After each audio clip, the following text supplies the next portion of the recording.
Ang video mapapanood ninyo ay ginawa ko sa pamamagitan ng PhotoStore.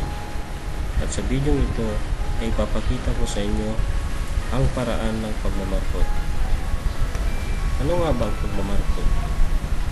Ito ay isang asexual na paraan ng pagpaparami ng halaman na kung saan ay pinapaugat ang isang sanga. Tinatawag din itong air layering dahil dinadala ang lupa o lumot sa bahagi ng sangang paugatin.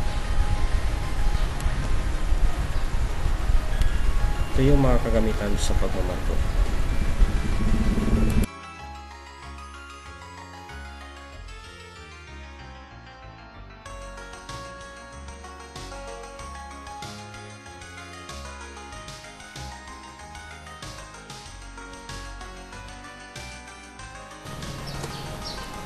So ang una nating gagawin ay pumili tayo ng sanga. Dapat po nating tandaan na sa pagmamarkot ay hindi yung pinakapuno ang ating paugatin, kundi yung kanyang sanga. Kung nakapili na ng sanga, ay hiwain muna ang balat ng paikot.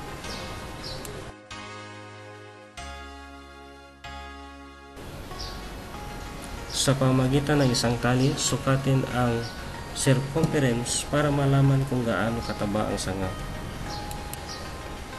Dahil yun ang magiging sukat ng parting babalatan.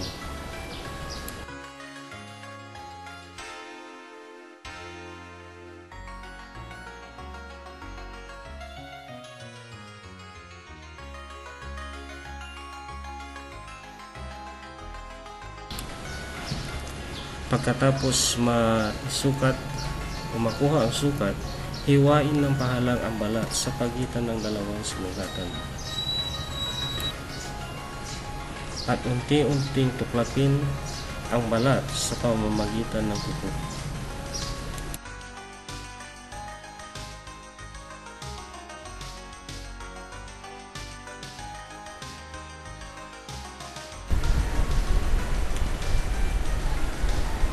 Sa parting binalatan, nandyan yung tinatawag na cambium layer.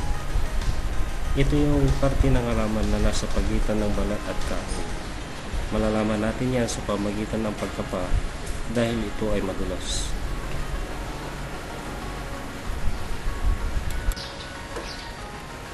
Sa pamamagitan ng kutsilyo, kaskasin ang nasabing cambium layer. Ito ay para maiwasan ang paghilom ng sugat at hindi na bumalik ang balat. Pagkatapos kaskasin ay ilagay muna natin ang plastik sa pamamagitan ng pagtatali sa parting ibaba ng binalatan.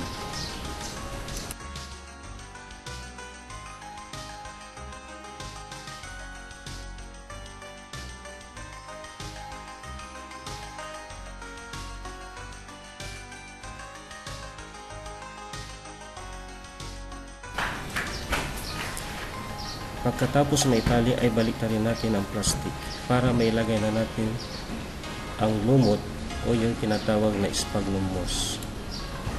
Pero bago muna natin ilagay ang sphagnum moss o lumot na gagamitin, kailangan muna natin itong basain sa tubig. Kung wala kayong sphagnum moss, pwede kayong gumamit ng bunot ng nyug o lupa.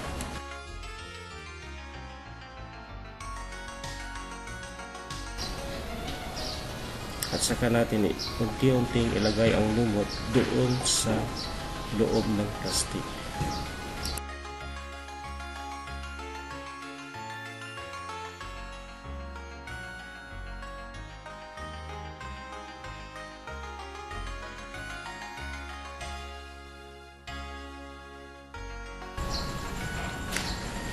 Tanggalin ang sobrang plastic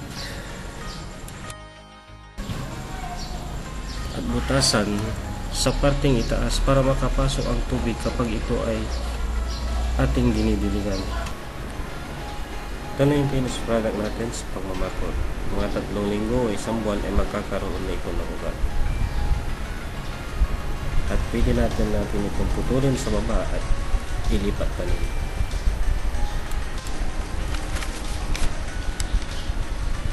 Ang halamang nakikita ninyo ay halamang San Francisco na siyang ginamit ko para may pakita ko ang paraan ng pagmamarkot.